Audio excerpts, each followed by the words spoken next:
I'll take us into the next topic because it's really good. We are going to play a game called Based or Cringe, and we've got some great material to work with today. As you know, there is a battle going on for who the GOP is going to be moving forward. Pre-Trump, it was pretty clear that at least most people in the party believed in true free market capitalism, limited government, individual liberty, and these were at least the principles that we espoused. Now, there are a lot of people within the trad community and the alt-right community and the nationalist community who really want to remake the vision of what the GOP is. And I think this is something that should concern everybody, whether you consider yourself a Republican or not, because at the end of the day, for right now, we do still have a two-party system, and there's a lot of great work being done to try to move away from that. But for the time being, you have the Democratic Party, and then you have the GOP party, which has typically been the smaller secondary party, but it's been known as sort of the opposition party, right? The party that's slowing down where the left is trying to go, which is straight off a cliff.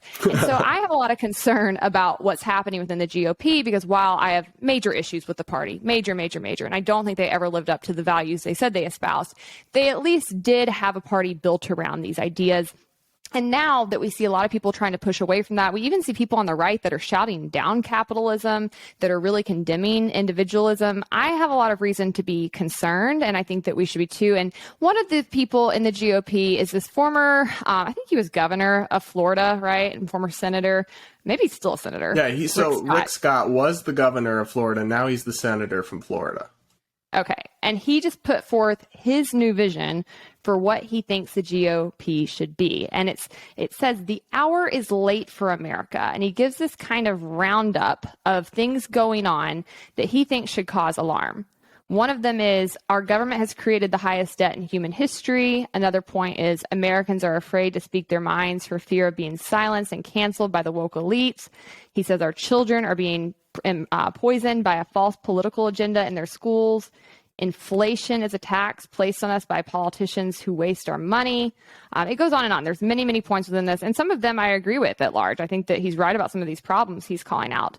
But in response to this, he then basically gives an 11-point plan, I believe it is, to remake the GOP and therefore remake America. And so what Brad and I thought we would do today is work through each of these points and decide whether they are based or cringe. And we want you to play along with us. So, Brad, I'll let you kick us off. So, yeah, like you just said, the kind of preamble to this, I agree with some of it. Like, okay, inflation, debt, but then some of it is like kind of silly or super Trumpy or big government-y. And the first one gives me those same mixed vibes. The first point on this 11-point plan that he says Republicans should campaign on in 2022 is our kids will say the Pledge of Allegiance, salute the flag, and learn that America is a great country, and choose the school that best fits them.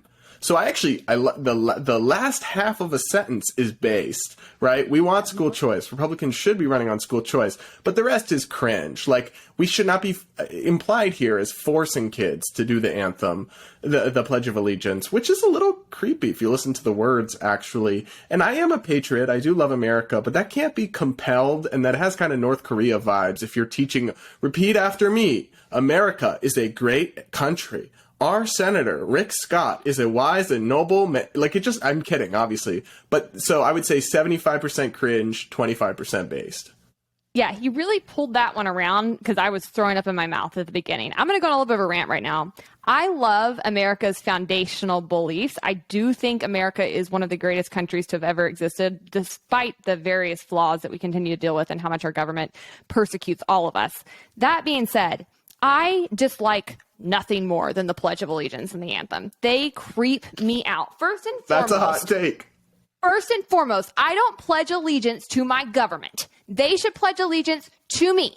They work for me. I don't answer to them, and I'm not pledging allegiance to their crony BS. I hate it. Hate it. Secondarily, do you know how we got the Pledge of Allegiance? I do not. Because I do. It was written by a socialist back in the 1930s to try to indoctrinate Americans and their children. Yes, this is like common knowledge. And I can't believe the number of people who don't know about this, but it is socialist BS trying to get people to have this collectivist, like, pledge of, oh my gosh, my child would never. We are going to, I love this, but we are going to get a hate mail for that one, Hannah. I don't care. I don't care. There's no argument for it. Like, there's nothing limited government or individual liberty about pledging allegiance to the government. That makes me want to throw up. I can't stand it. And I just think this whole thing is very creepy. You're right, as North Korea vibes. That being said, school choice is as based as it gets. No child should have to be stuck in a failing government school merely because of where they were born. The government should not get $15,000 per year per kid to basically come out with a population that's half illiterate. There is absolutely no reason that we should continue to have this scheme where you have to pay the government for a failing education. We need to break kids out of these schools. We need choice. We need options. That is, imperative. So he kind of saved it with that last point, but those should have been two different points. That should have been the emphasis. That should have been the main point. Yeah. Yeah. I mean, because it also makes no sense. Like, he wants to make sure that it's mandated kids pledge allegiance and do the anthem in schools, but he also wants school choice. Well, like, it should be up to the schools and the parents whether they want to have their kids say creepy pledges to the government. That's who should decide that. My opinion on that part is mostly trash cringe, but the last clause is super based. The next point he says is government will never again ask American citizens to disclose their race, ethnicity, or skin color on any government forms. We are going to eliminate racial politics in America. No government policy will be based on race. I just don't see, I don't know. To me, this feels kind of like those people who say, I don't see color, I don't see race. And the response I've often heard by people who actually are people of color is that that's kind of erasing me and my identity. Like, we should see people's various diversity and celebrate it. And it's a good thing. I mean, I guess agree. There's no real reason for government to need to like collect mass data on people's race, and that it shouldn't be something that we're using to determine like public policy. There should be equality before the law. But as a whole, this just kind of feels like culture war kind of stuff. Like, I don't know. This is definitely not something I would make like a tenet of my ideology, right? Like, I do think the government should just be mostly racially blind and treating everyone the same, but there's got to be some circumstances. Like, we kind of do need the census. Like, that data is how we know what the composition of this country is, and they have to be able to ask what your race is, or we literally wouldn't know what percentage of America is this race or that. Like, so it's a little absolutist. I agree with the general sentiment, but it's kind of cringe, and it's really cringe that that's what they're leading with here. You're right about needing the census, and for us to basically have an understanding of how our government policies are impacting people, it actually is kind of important we know their race. Like, how would we know how much bias there is in the criminal justice system if we weren't collecting data on people's race? How would we know how much bias there is in the school system if we weren't collecting information on people's race? The reality is that many government policies do disproportionately hurt some people more than others, and I think that's important data to know. Yeah, I agree. But I do agree with them. Like, there have been some things, like some states have done COVID programs that are for Black people only, or like there have been some federal programs that are special for this race, or diverse farmer subsidies or other things. That's very toxic, and we should cut that out. But number 3, Hannah, is going to upset you. Oh boy. The soft on crime days of coddling criminal behavior will end. We will refund and respect the police because they, not the criminals, are the good guys. We will enforce our laws, all of them, and increase penalties for theft and violent crime. We will clean up our cities and stop pretending that crime is okay. We have zero tolerance for mostly peaceful protests that attack police officers, loot businesses, and burn down our cities. So my take on that is like 95% cringe. I do think like we should enforce laws about violent crime, but that's about it. And I also do agree we shouldn't allow people to loot businesses or burn cities. But like most of this is like fantasy land. Like nobody defunded the police. Nobody, I mean, yeah. He sounds like he's on the crack that he wants to ban other people from taking, honestly. Like, all I can hear in my head is like the Law and Order song right now. Dum, dum, dum, dum, dum. Like, he thinks he's some big savior coming in. Like, sir, literally, I don't know how you could possibly be at the levels of government he's at and be this uneducated. So I just have to assume he is being very intellectually dishonest. Soft on crime days of we incarcerate more people than any other country in the world. What are you talking about? Then he says we will refund and respect the police. The police were never defunded, and I'm so people have act like when. Point me to one place that's defunded. Anybody who even got a slight pay cut actually got that back and then more because their Didn't they do it in unions like started Seattle or Portland or like one or two cities? for like a month, but then they got it back because their unions used that to go in and like basically cry and whine and got huge pay increases. We've seen tremendous increases in pay for police over the past 2 years. So it's a bogus narrative that the cops were ever defunded. And then when he says we will clean up cities and stop pretending crime is okay, we have zero tolerance for mostly peaceful protests that attack police officers, loot business. Actually, we have a lot of tolerance for it because with all the billions of dollars we spend on policing, they still didn't manage to stop people from looting businesses and burning them down during the protests. So they're not even good at their jobs, what we're paying them for. I hate this. So cringe. Yeah, so that one is very cringe. I don't know how anybody can watch the police like beating up grandpas in Canada right now and enforcing Trudeau's power grabs and be like, back the blue no matter who. That's what conservatism means. It's really inconsistent. I'm kind of nuanced on it. I'm not anti-police, but this bootlicking stuff is super cringe. So gross. So, number 4, I hope you're ready for some cringe. Oh, boy. We will secure our border, finish building the wall, and name it after President Donald Trump. That's the part. I have to give this 100% cringe. Because name it after Trump, Rick, you're literally just simping, and it's so cringe. I wasn't even that anti-wall. I thought it was dumb, but I was like, if you offered me DACA and easier illegal immigration in exchange for a few billion for the wall, deal, right? But this is so cringe. This is so stupid is what it is. Like, I can't stand when people act like our border is just wide open and nothing's going. We have billions of dollars going to border enforcement. We have people in camps, like in the thousands. We have so many people in camps. We're still separating kids from their families. Like this whole narrative that we are just this like free for all. And we have open borders under Biden. Like, what are you guys talking about? They did the same thing under Obama, who deported more people than like the other presidents combined before him. Like, yeah. I don't understand. I mean, this is just political posturing because it's simply false. One of the things about the border that I do think there's some merit to is there's a lot of dangerous, like laced fentanyl and drugs and stuff that come over the border. But that's because of the drug war. Yeah, that's because of the drug war. Like, take us out of a black market. I mean, honestly, it's so obvious the things that you could do to actually limit people ODing and dying and sex trafficking and all the other problems that we see right now are created by this black market. And it's also created by a really bad immigration system that basically spreads our resources too thin. So we're policing thousands to millions of innocent people who merely just want to come here and work instead of focusing our resources on targeting the people who are actually nefarious and mean to do us harm. It just isn't common sense. It doesn't make any financial sense whatsoever. There's no proof of its efficacy throughout our history. So this is 100% cringe. I hate it. And the naming it after Trump thing is just, oh my gosh. It's boomer cringe. It's even worse than normal cringe. This is like really getting into the like weeds here. I don't know who wrote this for him, but they should be fired. All right. Next point, number 5. He says, we will grow America's economy, starve Washington's economy, and stop socialism. Socialism is un-American and always leads to poverty and oppression. So I agree with that. He said, we will stop it. We will shrink the federal government, reduce the government workforce by 25% in 5 years, sell government buildings and assets, and get rid of the old, slow, closed, top-down, government-run everything system we have today.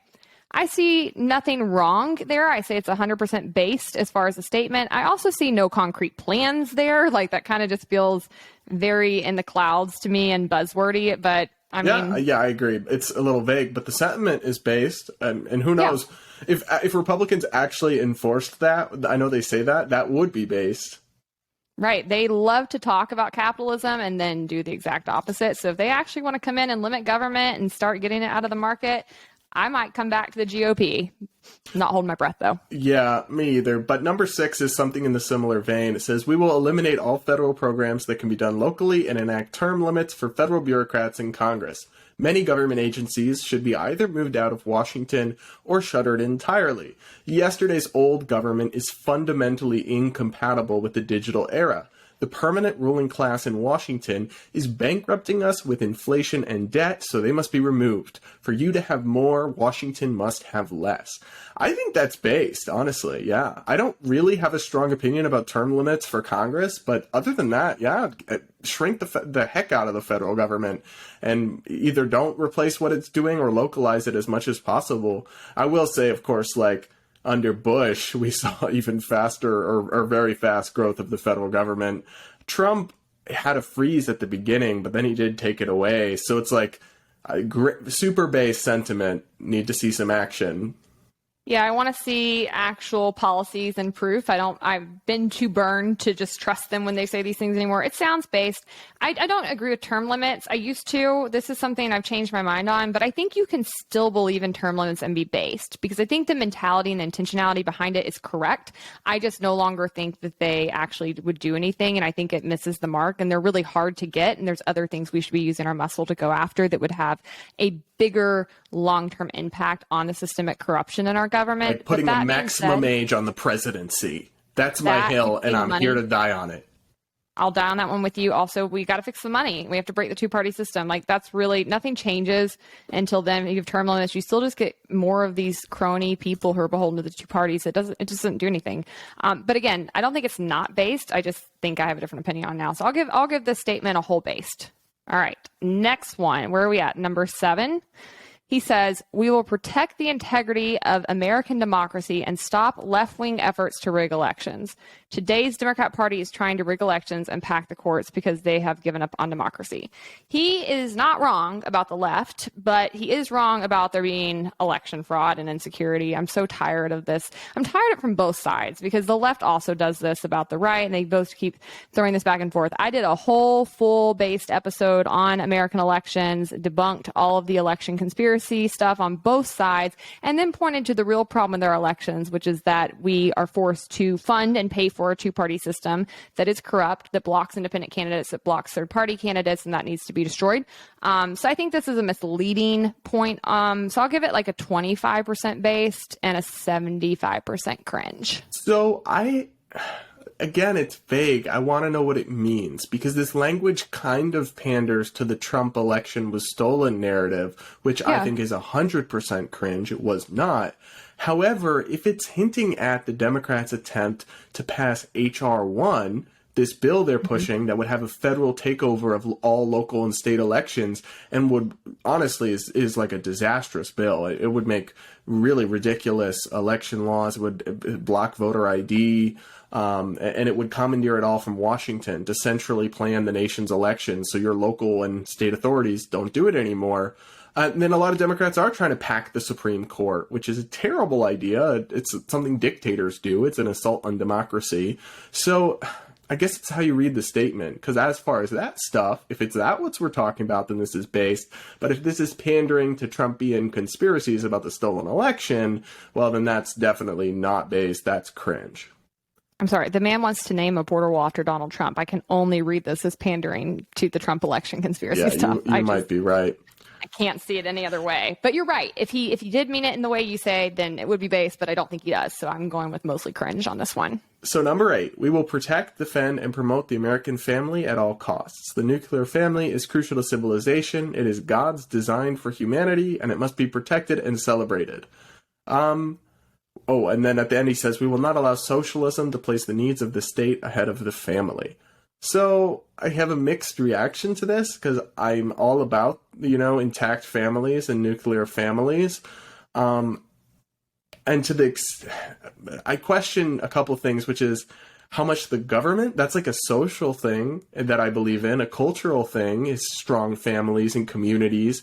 The government getting up in our business and trying to get involved in that, I don't think so. And that could be what he's hinting at.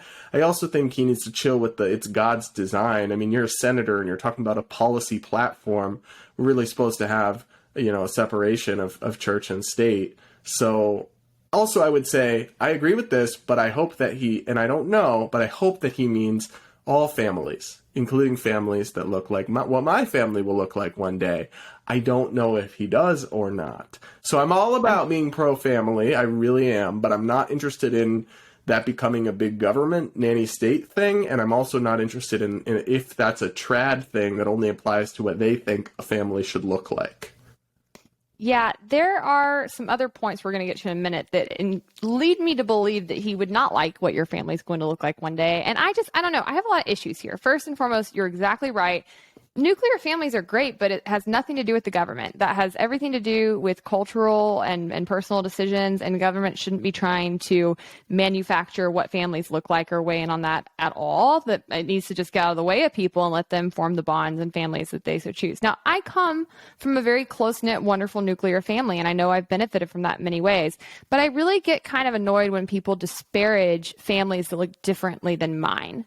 Whether that be it's a same-sex couple that has kids, or whether that be a family that's made up of people who perhaps are not like two parents who had kids, right? Like not everybody gets that. People die, some people leave, like there's just various issues. So if you're raised by your grandparents, if you're raised by your aunt and uncle, if you're adopted, if you're fostered, that's still a family. And it really actually upsets me to see trads and people like this say things that I think is disparaging to those kinds of arrangements. What matters most for kids is to have parents in the home who are invested in their education, invested in their well-being, providing for them both emotionally and physically.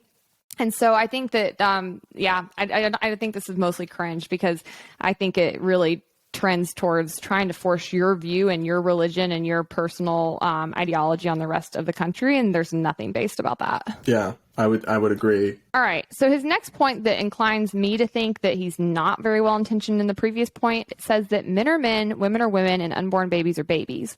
We believe in science. Men and women are biologically different, male and female. He created them. Again, invoking the Bible.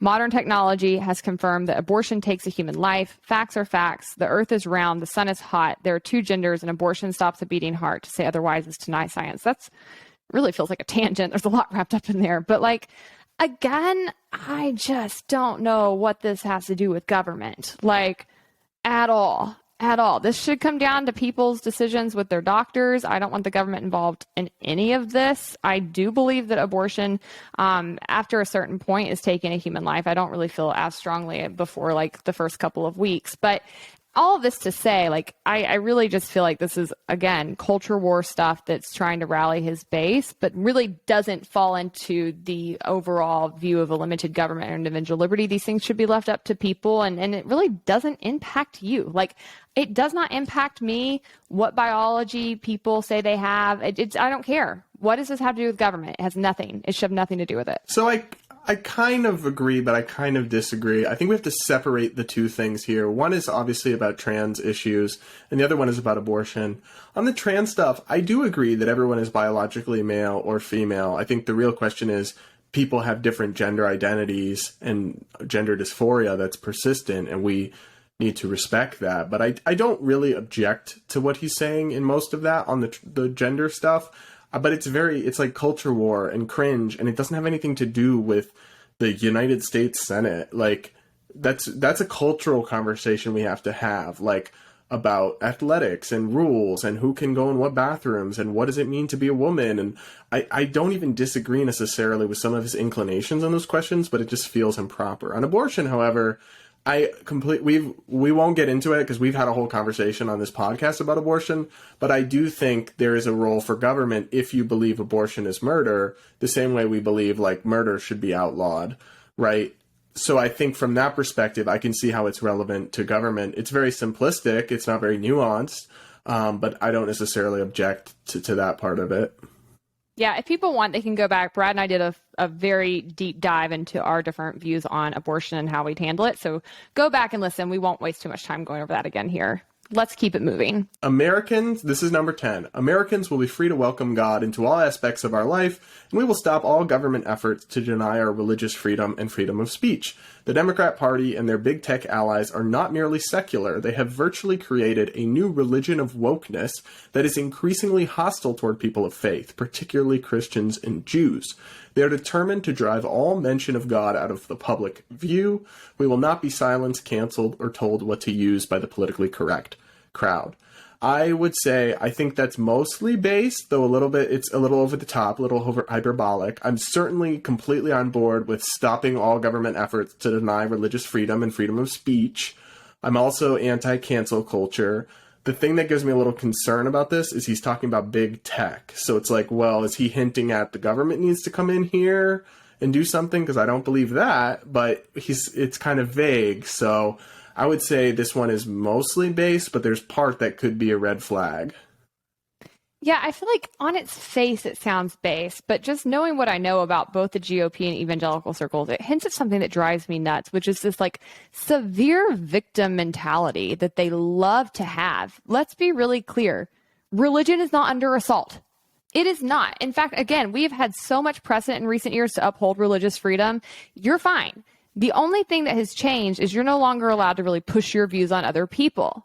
I am never persecuted for being a Christian. I'm never told that I can say one thing or not about being a Christian. I mean, you have a few, maybe handful of cases like the baker or something like that, where we have seen people targeted because of their religious. They went up after him multiple times with different cases. Yes. They harassed his and it was business. A national story because it's so rare. Like, that doesn't happen most times. And ultimately, he did win out. So I just don't like this whole mentality that people have of them being so persecuted for their religion. They're really not. As long as you're not trying to push your religion on other people, I think you're mostly in the clear. And when we do see incidents where people are persecuted, I think a lot of people rally to their cause and spend a lot of money trying to defend those people. And we've seen things, good things come out of it in the courts. So as a whole, I just don't buy this. I, of course, think you should be free to practice your religion. As we talked about earlier, I believe in free speech.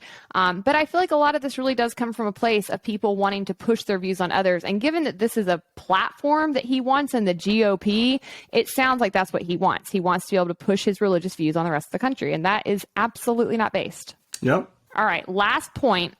He says, we are Americans, not globalists. America will be dependent on no other country. We will conduct no trade that takes away jobs or displaces American workers.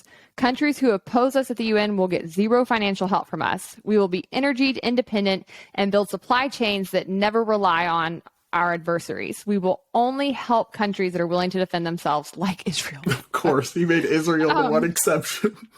Geez, there's a lot in here to unpack. So let's go line by line, okay? We are Americans, not globalists. There's nothing wrong with globalism when it comes to free trade, which is what he's addressing here. That if you're trying to be an isolationist, this is the true sense of what that word would mean. And that is a recipe to make everybody poorer, to make goods cost a lot more, and ultimately to hurt our economy. It's foolish. There's no other reason to do it. Free trade is an amazing thing. It helps our people. It helps other people. And there's nothing limited government about telling people who they can buy and sell and trade with. I think that's really how are you going to be anti-socialism but pro-central planning so you can only buy American and have these goods and we'll fix this market and protect this market?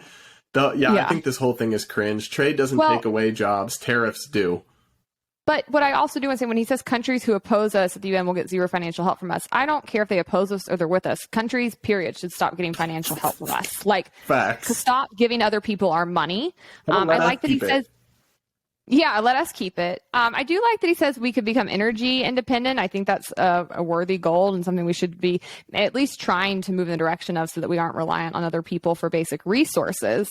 I like that he says that we will not help other countries defend themselves, but then he throws in Israel. It's like we are pretty much exactly who funds Israel. Like, they don't defend themselves. We're their like guard dog. What are you talking about? Yeah, I don't think we should be paying for anybody else's defense, especially Israel's. Like, no, get us out of all of it. I'm all cool with Israel. I think it's a great country in many ways, but they're fully capable of funding their own stuff. We don't need to be. But Republicans have this, even ones that oppose foreign aid. Politically, it is toxic for them to acknowledge that should also apply to Israel. So they always make that one exception.